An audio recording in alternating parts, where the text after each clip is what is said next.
अस्सलाम वालेकुम दोस्तों, अब जहां भी हैं खुश रहें। आज कोई बहुत लंबी तमहीद मैंने नहीं देनी है। पाकिस्तान की सूरत हाल सब पे आया है। टेलीविजन के जरिए तो थोड़ी महदूद सी मालूमात आती हैं, लेकिन सोशल मीडिया पे बहुत कुछ है। इसी सूरत हाल का अहाता करने के लिए हमने आज एक बार फिर जहमत दी है। शंदाना गुलजार साहिबा को बड़ी जुरत के साथ, बहादुरी के साथ डटी हुई हैं अपने मिशन पे। बिल्कुल इस तरह खैबर पख्तूनख्वा से ताल्लुक़ रखने वाले दूसरे रहनुमा इसमें शहरियार अफरीदी भी हैं, अली मोहम्मद खान भी हैं, मुराद सईद और बहुत सारे हैं। इनके करीबी साथी अपने मौकिफ पे अभी तक कायम है। बड़ी ज़बरदस्त बात है और यही एक उम्मीद की किरण नजर आती है पाकिस्तान में सियासी जदोजहद के हवाले से। चंदना बीबी, अस्सलाम वालेकुम। वालेकुम जी। आप जी। कैसे हैं? खैरियत से जी हैं? बस ठीक ठाक जी, शुक्रिया आपने वक्त निकाला। स्ट्रेट अवे बात शुरू करते हैं। वजीर आजम शहबाज शरीफ साहब को बड़ा दुख हुआ है। और उन्होंने एक ताज़ा तरीन बयान में ये कहा है कि साबिक चेयरमैन इमरान खान, उन्होंने आर्मी चीफ के खिलाफ एक मुहिम शुरू कर रखी है और इस मुहिम के जरिए वो उन इल्जामात से नहीं बच सकेंगे जिनका उनको सामना है 9 मई के हवाले से। तो आप इसको कैसे देखेंगे? क्योंकि मैं इसको इस कॉन्टेक्स्ट में देखता हूँ कि पाकिस्तान में गुज़श्ता 40-50 वर्षों से खास तौर पर सियासतदान सियासतदान के खिलाफ इस्तेमाल होता गया है और फिर जो गैर सियासी निज़ाम है वो हमारा मुस्तहकम होता चला गया है। शुक्रिया इम्तियाज साहब। आपके सवाल के दो जवाब हैं। एक मुख्तसर जवाब, सिंपल जवाब कि शहबाज शरीफ एक ऐसे करप्ट और चोर टोले का हिस्सा है जिसमें फजल रहमान है, जरदारी है, और ये माजरत के साथ ये मनहसल कौम सारे झूठे हैं। ये कहता था मैं जरदारी को लाड़काना की सड़कों पे खींचूंगा, मैं ये करूंगा, मैं वो करूंगा। इसका बड़ा भाई बेनजीर भुट्टो शहीद के बारे में जो कचरा बोलता था उसका मुझे पता है। आपको राना सना बिलावल के बारे में जो बोलता था वो हम सबको पता है। तो शहबाज शरीफ के कहने ना कहने से क्या होता है? ये तो वो आदमी है कि जिस पे 16 अरब की चोरी और उससे उसके बेटे पे थी। और जो लोग उस केस में जो इतने अफसरान थे हुकूमत के, FIA केस का, अपने घर का बेचारा मुलाजिम, वो जो कहते थे उसको चपड़ासी चपड़ासी बेचारा, उस सबको मरवा दिया इन लोगों ने, कत्ल करवा के, हार्ट अटैक्स करवा के। सो शहबाज शरीफ की तो फैमिली को लोग पेंट हाउस पायरेट्स कहते हैं, इंटरनेशनल मीडिया। तो ये इसकी मतलब इनकी बात क्या होगी और उसका वजन क्या होगा? और वो बेसिकली, अगर आप अब लंबी बात पे आ जाए तो मैं छोटी बात कह दी कि झूठे के कहने से कोई सच बात नहीं हो जाती है। लेकिन अगर आप इनकी हिस्ट्री देखें, नवाज शरीफ की, ये पैदा तो हुआ था, या पैदावार तो जनरल जलानी और जनरल जयाउल हक का था। और जो ये कस्में खाते थे और बैत करते थे और उनके पीछे पीछे घूम रहे होते थे, ट्रेनिंग की तो उनकी वहां से हुई है उन जालिमों के साथ। फिर जब ये उन्होंने ये झूठा नारा लगाया, वोट को इज्जत दो, वो इसलिए तो नहीं था कि ये डेमोक्रेट्स हैं या इनको कोई जमहूरियत से इश्क है। इनको बेसिकली जब रेजिस्टेंस आती थी, जब कोई पाकिस्तान में अच्छा जर्नैल या अच्छा चीफ ऑफ आर्मी स्टाफ होता था और इनकी एडवेंचर्स और मिस एडवेंचर्स पे हाथ रखते थे, तो ये फैमिली तो उनके पीछे पड़ जाती थी। नवाज शरीफ के टाइम पे कौन सा ऐसा आर्मी चीफ है जिसकी उससे अनबन नहीं हुई? चाहे मुशर्रफ हो, चाहे जनरल आसिफ नवाज, अल्लाह बख्शे, चाहे ये बाजवा। बाजवा तो इसका हैंड पिक्ड मैन था। वो तो मरियम नवाज की जो ऑडियो लीक हुई है या करवाई गई है, वो तो सबने उसमें सुनी है कि वो कहती है कि हमारे पास प्रूफ है कि बाजवा और उसका ससुर आए थे और अब्बू से भीख मांग रहे थे कि इसको चीफ बनाए, क्योंकि मैं इसे अपनी बेटी वापस ले लूंगा अगर इसने नवाज के साथ वफादारी नहीं की। ये तो वो लोग हैं। फौज की जितनी शुहदा की या जितनी भी हमारे आर्म्ड सर्विसेज को गालियां पड़ी हैं over the history of time, वो नवाज शरीफ, शाहबाज, मरियम, आम, ये ख्वाजा आसिफ, ये सारे असेंबली में बात कर रहे होते थे। तो वीडियोस की वीडियोस हैं उसकी। जी, ये तो पूरा इंटरेस्टिंगली, एक काफी एक रिकॉर्ड पड़ा हुआ बिल्कुल है हमारे जो साइबर गुजरावाला में में भी। जलसा था बिल्कुल। जिसमें इसने बात की थी नवाज ने कि जी जनरल बाजवा आपसे पूछता हूँ, जनरल फैज तो पूछे ना उनसे। अब तो खान नहीं, क्यों नहीं पूछ रहे आप? और अच्छा, इसी फाइनल किस्म बात, की उसमें इसलिए अब। जी बिल्कुल, उसमें लगता यही है कि किस तरह मुसलसल महज एब्सोल्युटली ये तजलील जाति करते थे फौज की, तजलील फौजियों करते की, थे। उनके शहदा की। और सबसे इंटरेस्टिंग, शहबाज शरीफ ने on the floor of the house पे, आई थिंक हमारी हुकूमत को 3-4 महीने नहीं हुए थे, and to prove a point उसने खड़े होकर 3.5 घंटे तकरीर की थी। और जनरल कियानी और उनकी इज्जत की धज्जियां उड़ा दी थी और कह रहे थे कि जनरल कियानी का भाई बेस्ट फ्रेंड है जरदारी का और ये लोग प्रॉपर्टी डीलर्स। प्रॉपर्टी डीलर्स के बेस्ट फ्रेंड्स तो आप भी हैं। आप हम्म। कौन सा हलाल खाते हैं, हलाल हलाल कमाते हैं? सो लॉन्ग एंड शॉर्ट ये है कि ये जो भी कहेंगे ये याद रखें, these people come with a hallmark, a stamp and a seal of lies, hypocrisy and corruption। जी ये बिल्कुल। इन्होंने लिखित तो सूचना छोड़ा है, तो इससे कोई कुछ नहीं होने वाला, ये कहते रहे। मुझे तो कभी कभी खौफ आता है कि शायद उन्होंने खुद कोई प्लान बना लिया है और उस पे वो खान पे थोपना चाह रहे हैं, क्योंकि जिस तरह के गंदे लोग हैं उन्होंने फ्रंट में लगाया हुआ है, राना सना ये बाकी कचरा। नून लीग में, पीपल्स पार्टी में तो अच्छे लोग भी हैं, शरीफ लोग भी हैं, वतन दोस्त भी हैं, काबीना में तो नहीं बैठे। वो बिल्कुल वो तो उन्होंने इस अंदाज में इन्होंने कैंपेन चलाई हुई है, ये जाहिर करने एग्जैक्टली, के लिए कि सो गुज़िश्ता आई डोंट चार पुट साल में। Anything past them. ये जी। लोग कुछ भी कर सकते हैं, जब भी कर सकते हैं। हाँ, जिस तरह 9 मई का फॉल्स फ्लैग ऑपरेशन किया, कि वो सारा कर करा के सारा और वो फिर खान पे डाल रहे हैं। अब ये नया ड्रामा कराना खुद कर चाह रहे हैं, खुद किसी चीज से तंग हो गए हैं, खुद इनकी कोई अनबन आ गई है, इनको तरीका तो नहीं आता। ये तो पुराने कातिल हैं। इससे सिर्फ शहबाज शरीफ की गवर्नमेंट का आप रिकॉर्ड निकालें, कि जिससे ये लोग कहते हैं ना एक्स्ट्रा जुडिशियल किलिंग्स, ये कितनी होती थी इसकी हुकूमत में, कितने इनोसेंट्स मारे जाते थे, अब तो वीडियोस में निकल रही हैं। सो हम्म। माजिद के साथ इनकी बात को आप उतना ही वजन दे जितना आप हिटलर की बात का वजन होगा। ये जी। गेस्टापो है। जी। इनके दिल में ना कोई दीन है, ना ईमान है, ना कॉन्स्टिट्यूशन है, ना कानून है। इनको सिर्फ पैसा चाहिए, और वो हमारे लोगों के यानी अवाम की जेब से पैसा चाहिए। इनको कमाना नहीं है, इनको सिर्फ खाना है। तो ये हम्म। एक लेटेस्ट वो है सिर्फ उस आदमी के खिलाफ, उस इमरान खान के खिलाफ, जो वाहिद बंदा है जो इन 13 पार्टीज के इकट्ठे होने के बावजूद पाकिस्तान में 80% वोट खान का है। क्योंकि अच्छा। लोगों को ये बात समझ आ गई है कि पूरा जी मैं सच है। ये बात यहाँ पे, सॉरी, आपने चूंकि पैसे की बात की, तो इनकी शायद तवक्को ये थी कि आईएमएफ से जो 1,2 अरब डॉलर मिलने हैं वो इनको यूं ही मिल जाएंगे, और इंतखाबात में ये फिर अपने खजानों के मुंह खोल देंगे। लेकिन उनका ये ख्वाब पूरा ना हुआ, और किस तरह आईएमएफ के वफद ने जाके फिर इमरान खान से मुलाकात भी कर ली, और इनके लिए मेरा ख्याल है काफी एक धमाके से कम वो सूरत हाल नहीं थी। यहाँ पे इसी कॉन्टेक्स्ट में मैं पूछना चाह रहा था कि आपने यूरोपियन यूनियन की सफीर की स्टेटमेंट भी देखी होगी, प्रेस कॉन्फ्रेंस भी सुनी होगी। वो बार बार अब ये कह रहे हैं कि पाकिस्तान ने बहुत सारे मुआहदे हैं जो गवर्नेंस से मुतल्लिक, मजदूरों के हुकूक से, सियासी हुकूक से मुतल्लिक, मीडिया की आज़ादी से मुतल्लिक, उन पर दस्तखत कर रखे हैं। और बड़ी जल्द उनकी एक रिपोर्ट आने वाली है, जो पाकिस्तान में गुज़श्ता 1 साल की सूरत हाल है उसके हवाले से। तो आप क्या समझती हैं कि इसको इंटरप्रिटेशन क्या है आपके इनकी इस बयान की, और पाकिस्तान के लिए उसके मुज़मरात क्या होंगे? ये आपने दो चीजें इकट्ठी कर दी हैं। इम्तियाज साहब, अगर आप इजाजत है तो मैं दोनों को अलग जी अलग जी। ले लूं, जी प्लीज। जरूर जरूर देखिए, जरूर। आपने आईएमएफ की बात की।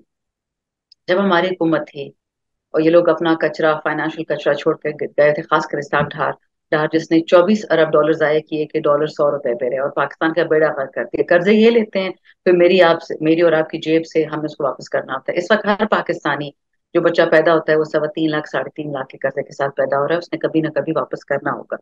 इन लोगों ने अपने बच्चों को खिलाने के चक्कर में पाकिस्तान के बच्चों से सब कुछ छीन लिया। अब जब आप इमरान खान का डील हो रही थी आईएमएफ के साथ, मुझे तो नहीं आती कोई वफद भी लंदन गया उस नवाज हम्म। शरीफ से मिलने के लिए कि जी आपकी क्या राय है। सो माजिद के साथ इनको अपनी सियासी जो एक इनकी बोनो जैसी इनकी है ना हैसियत, उनको समझ आ जानी चाहिए। दूसरा, कल आपने देखा कि अरमाई ने भी बहुत एम्बेरसिंग काम किया, फ्रैंकली एम्बेरसिंग फॉर देमसेल्व्स, कि खान को स्क्रब आउट कर दिया उस वीडियो से। लेकिन जो नहीं स्क्रब आउट कर पाए वो उनका एक जूता था और जूता उनकी नजर आ रहा टांग था नजर उसमें। आ। तो जो हमारे जरा कम क्या कहते हैं पॉलिश भाई बहनों ने तो बोला कि खान इनको जूते की नोक पे रखा हुआ है, इस तस्वीर का ये मतलब है। लेकिन जरा जो ज्यादा हमारे पॉलिश भाई बहन थे उन्होंने बड़े मजे की बात बताई कि the ghost of Imran Khan is enough for these crooks, the real man they can't deal with. But even more importantly, आप मुझे खुद बताइए, how embarrassing, what are you trying to tell the world, कि द मैन डजंट एग्जिस्ट और we faced him? वो तो हो नहीं सकता।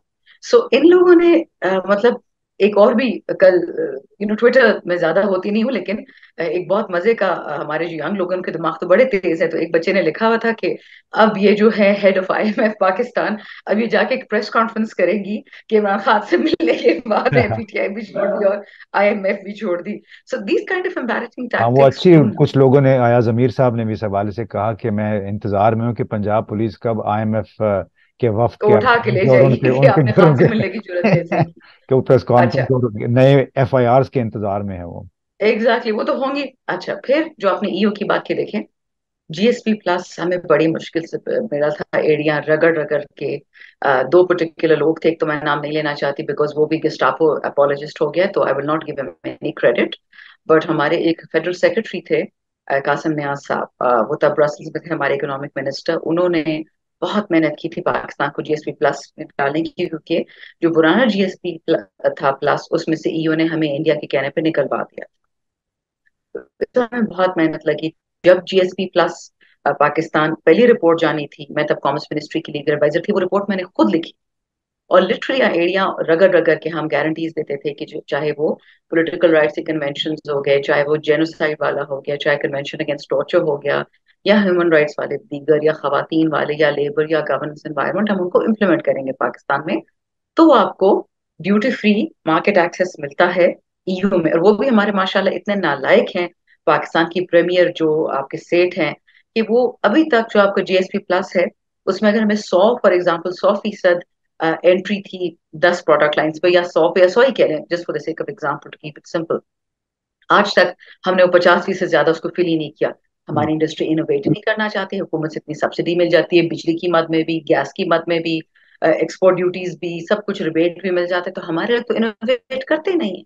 हम्म। इसके बावजूद ईओ ने ये दिया हुआ है, शुक्र है एक्सपोर्ट्स बढ़ गई। खान साहब के टाइम पे पाकिस्तान की हिस्ट्री में पहली दफा $34 बिलियन तक हमारी एक्सपोर्ट जी। चली। लेकिन आप एक्सपोर्ट गिर रही है। इनका भी तो वहां पे बाहर बैठा हुआ है ना, वो भी तो पूछा कि भाई क्या हो गया है, आपने जीएसपी प्लस मांगा क्यों था, ये तो बात बताते नहीं है खुल के बात। वहां भी तो जो बायर है, जो कंज्यूमर है, उसको चीज चाहिए थी पाकिस्तान से। हम अच्छा तौलिया बनाते हैं, अच्छी बेडशीट बनाते हैं, हम बनाते ही टोटल 5 चीजें, इससे ज्यादा तो बनती नहीं है यहाँ पे। सो वो भी उसका इशू है। लेकिन जीएसईयू का स्टेटमेंट देना, क्योंकि वैसे ही जीएसपी खत्म हो जाना है, ये 1 जनवरी 2014 को स्टार्ट हुआ था, तो ये खत्म हो जाएगा, फिर नया जीएसपी आएगा। लेकिन इशू ये है कि क्या हम नेक्स्ट जीएसपी प्लस में होंगे। जीएसपी तो सबको मिलता है, ये जीएसपी प्लस है, एक स्पेशल है। और ईयू ने स्टेटमेंट आईसीसीआर पे क्यों दी, आईसीसीपीआर पे, पीटीआई पे क्यों दी, कि हम वॉच कर रहे हैं। Nobody gets away with this for free. ठीक है, हो सकता है कि जिस टाइम पे वोट ऑफ नो कॉन्फिडेंस हो रहा था, अमेरिका ईयू ये सारे इकट्ठे हो गए पाकिस्तान के खिलाफ। इनको लग रहा था कि जी चीन को हम यू मक्खी को दूध में से निकाल के फेंक देंगे। उधर आईएमएफ ने इतना रगड़ा दिया पाकिस्तान को, वीओएनसी के बाद किसी ने इन्वेस्टमेंट नहीं की पाकिस्तान में, किसी ने कर्जे नहीं दिए। इमरान खान तो चला गया था ना, बकौल इनके इमरान खान तो दुश्मन है पाकिस्तान का, गोरों को नाराज करता है, सऊदी को नाराज करता है, इनके तो बड़े बड़े तकाजे थे। अब माशाल्लाह 4 फॉरेन मिनिस्टर्स बैठे, 50 इकोनॉमिक मिनिस्टर्स बैठे हुए हैं। इन्वेस्टमेंट किधर है, वेयर इज द मनी, हम्म। तो अभी कैन जो वी नॉट ये टेल। रिपोर्ट की अपने सियासी अपनी मॉनिटरिंग रिपोर्ट की बात कर रहे हैं यूरोपियन यूनियन वाले, तो उसका पाकिस्तान पे अभी फिर असर क्या पड़ेगा, आप क्या समझती हैं? क्योंकि तो देखिए उन्होंने, अब लगता यह है कि बहुत संजीदगी से उन्होंने इस तमाम चीजों का नोटिस लिया है जो पाकिस्तान में कुछ 10-12 महीने से हो रहा है।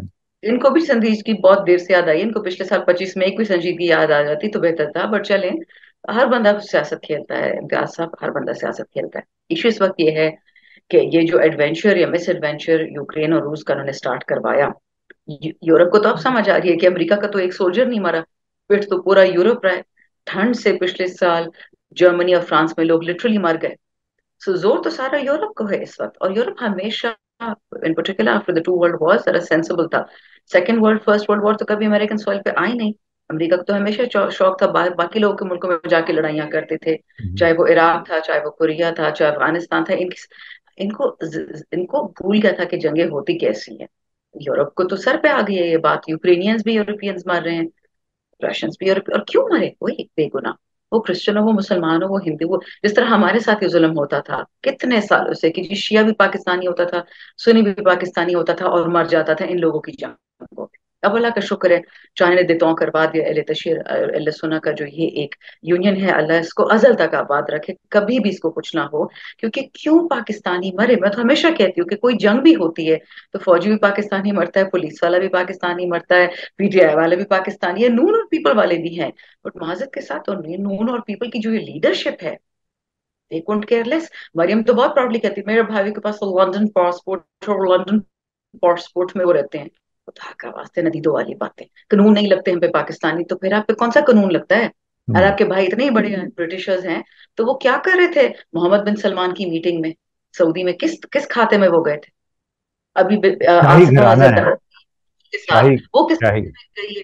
ये फ्री इंटर्नशिप ये लोग करा रहे होते हैं। भाई पाकिस्तान में और कोई पढ़ा लिखा आपको नहीं मिला कि उसका आप एक्सपोजर कराना था? नफीसा शायद पढ़ी लिखी औरत है, उसने एक स्टूपिड सा उस दिन ट्वीट किया कि क्यों पाकिस्तानी नाराज है अगर एक यंग वुमन एक ऑफिशियल ट्रिप पे जाती है, बीवियां भी जाती हैं, बेटियां भी जाती हैं। बिल्कुल जाती हैं, अपने खर्चों पे जाती हैं। लेकिन एक पॉलिटिकली सेंसिटिव मीटिंग में वो क्यों बैठी हुई है? कभी आपने देखा किसी की बीवी को पॉलिटिकली सेंसिटिव मीटिंग में बैठी हो? किसी फेडरल सेक्रेटरी की बीवी हो, किसी प्रेसिडेंट, किसी प्राइम मिनिस्टर की बीवी हो, कभी आपने ये देखा? On the job in training लोगों हो ने गई। पाकिस्तान को इन्होंने अपना फिefdom बनाया हुआ है, बेड़ा गर्क कर दिया है। अल्लाह का शुक्र है, आई मीन पाकिस्तान तड़पा है पिछले 1.5 साल। खून भी हमारा बहा है, पैसा भी हमारा गया है, महंगाई भी बढ़ी है, बिजली भी गई है, कुछ भी नहीं है, ना गैस है, ना पानी है, ना स्कूल अस्पताल है, सेहत कार्ड भी खा गए, सब कुछ खा गए। अवाम को ये समझ आ गई है कि खान 100% सच्चा था, पाकिस्तान दोस्त था, और ये झूठे। और जिस खान को ये कहते थे कि ये फौज का चमचा है, जिस खान को ये कहते थे कि सिलेक्टेड है, अब उस खान को कह रहे हैं कि तुम फौज के दुश्मन हो। This doesn't make sense. तो क्विकली ये बताइएगा बेशक कि अभी ख्वाजा आसिफ साहब ने तो, हुकूमत है। जी ये क्विकली ये बताइएगा कि ख्वाजा आसिफ साहब ने आप कह दिया कि अगस्त में असम्बलियां तहलील हो जाएंगी।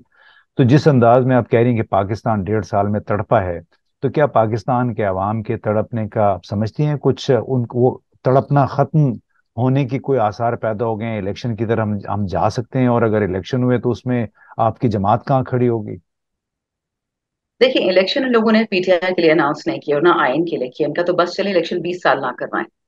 ये जो एहसन इकबाल ने put foot in mouth disease वाले स्टेटमेंट दिए है ना, उसके पे मैं आऊंगी।